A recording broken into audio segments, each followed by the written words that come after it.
Hey guys, Dave from Nerdarchy, for nerds, by nerds, hang out with this nerd. Ted. And it's a trap! As we delve into Unearthed Arcana traps.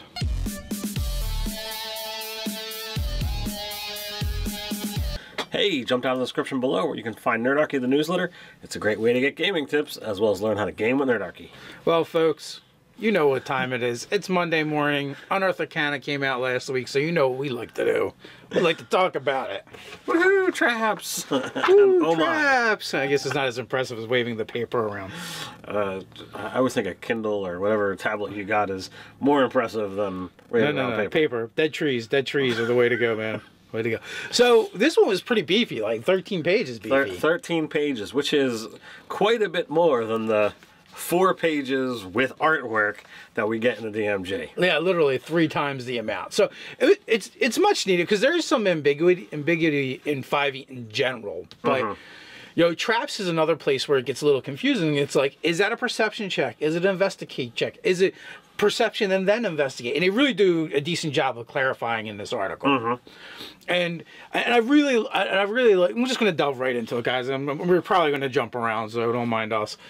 But I really like the way they explained it. It's like, okay, perception is if you can physically see the trigger, right? See what's going on. There, you know, you can identify a pressure plate. You can identify a tripwire. A little nozzle that the gas might come out. Yeah. So essentially, these are things that if you see it, it's obvious. It's kind of obvious that there's probably something going on. And that's going to be a perception check, right? Now, it doesn't necessarily tell you everything you need to know, but it's enough to go, oh, let me slow down. There's something to look at here. Now, an investigate check is, like the example they use is really good. Like a doorknob, turn it to the right to open, turn it to the left, fire the trap, right? So there's literally nothing to see there as far as a trigger because the trigger is obvious. Like everyone knows that that's a doorknob and you're going to turn it one way or the other and go through the door. But what you don't know is what happens when you turn it the wrong way. And then it describes, well, instead of saying the trigger, what that investigate check would clue you into is there's scuff marks maybe on the wall behind you. And that denotes that, you know, it's been hit by something often. Or, you know, or scorch marks or something like that. Just some minor detail that's going to be kind of out of the norm that you can notice, but doesn't necessarily give things away either, because you're using the doorknob example, your GM might go, oh, you know, you come to a door, he describes the scenery, and he checks your passive investigate check, it's high enough, and he just, you know, in passing mentions there's some weird markings on the wall opposite the door. And then it's up to the players to determine what that means to them and what they're going to do. Because they might go, well, oh, I'm definitely searching that wall, right? Well, what's that going to reveal? Probably nothing. Other than there's marks. Maybe the DM might give them a little bit more information, like, oh, it looks like it's been burned a few times, or, you know, this gouge is deep and it looks like it's come from being hit multiple times. Yeah, you might throw some you know, dried blood on there from impacts and whatever have you. Right. It's not until they actually investigate the door that they might find a mechanism. So in that case, it kind of like clarifies when and how to use it.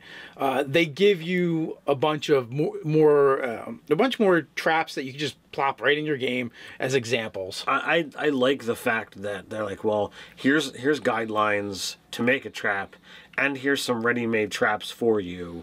And it breaks it down. You know, there's simple traps, there's complex traps, and it tells you the differences between each. As a set, like each trap breaks down into components, and it's like level of threat, trigger, effect, and countermeasures, right? And that's for your simple traps.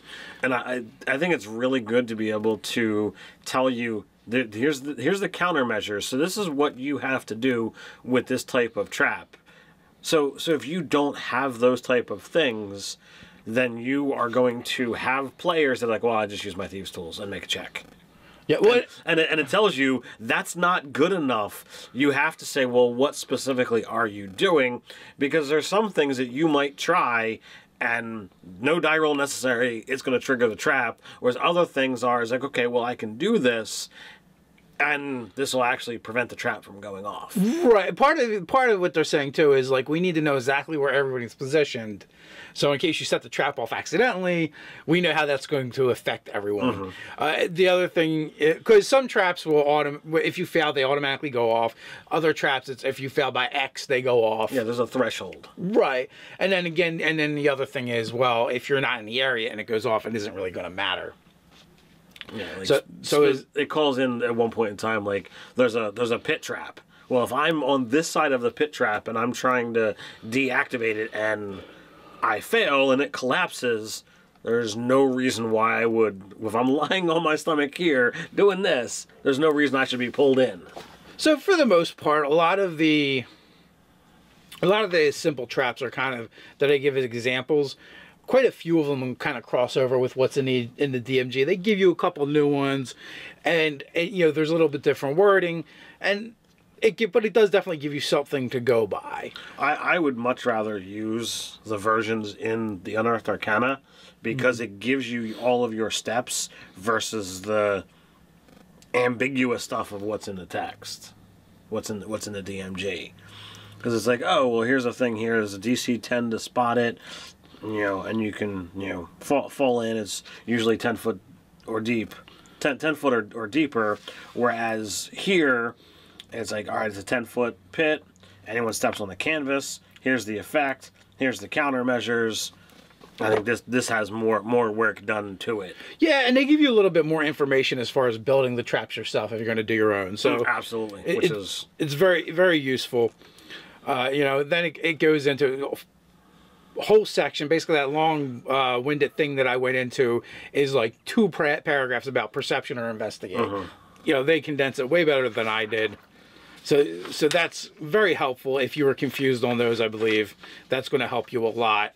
Then it gets into complex traps, and the complex traps are a lot of fun. I wholeheartedly agree with you. Oh, real quick, even with it talks about, and this is going to be kind of for like simple traps and the complex traps, is like they give you tips on placing them, even in designing it. Like they bring up things like, well, who made it? Why did they make it? What's its purpose? Like some really good questions that help you flesh out what this trap does and why it's there. This is a very good read for DMs because nobody wants to do a dungeon crawl where the traps don't make sense, and when you have traps that are laid out logically using their words, it's going to pull the characters into the immersion factor much more easy.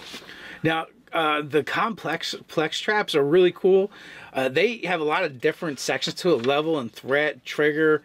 Now, some of these things we know we're seeing again from simple tracks, but then it gets into the other things. They have initiative order. They have active elements, dynamic elements, constant elements, and the countermeasures are much more intense. Yeah, a lot of it is, and then it's also some of them are using using other skills like Arcana, not just not just the more roguelike skills, or actually casting spells to put around them. And there's a bunch of them. They're like cast dispel magic 3 times, so it's not necessarily easy. And the complex traps actually do call for multiple checks just to reduce what's going on, which means your characters are potentially going to be in the area of effect over the course of many rounds to shut this stuff down. The actual very first example trap,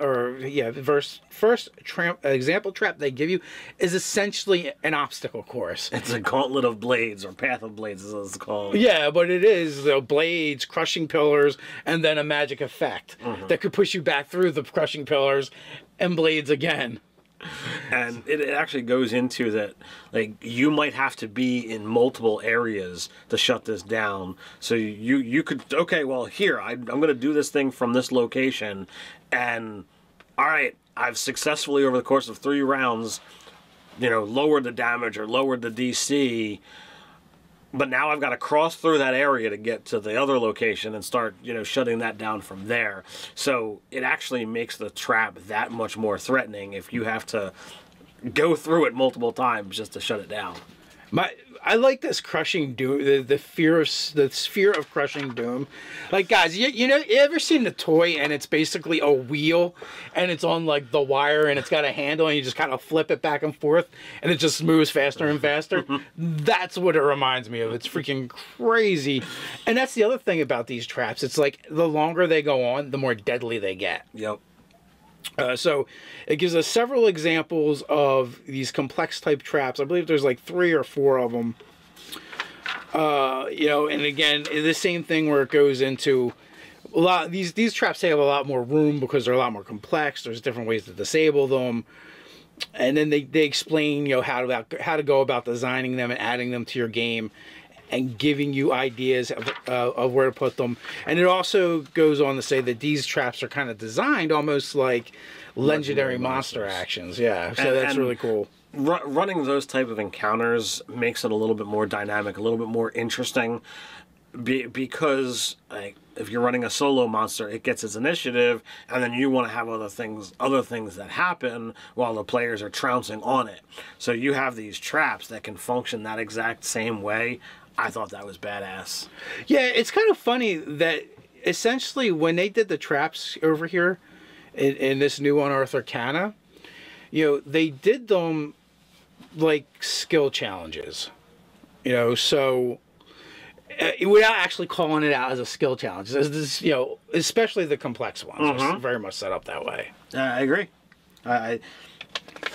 So you have, you know, several pages of, you know, designing and defeating these complex traps, and I just think it's I don't know, one of the more useful DM tools that's come out on the Unearthed Arcana. Yeah, and you know, a lot of work went into it, so definitely cool. Check it out. If you're a dungeon master running traps in your games, you're absolutely going to want to give this a read through and use it as a resource. Let us know what you think about it if you already checked it out in the comments below. While you're at it, like, share, and subscribe. You can check us out on nerdarchy.com. So until next time, stay nerdy.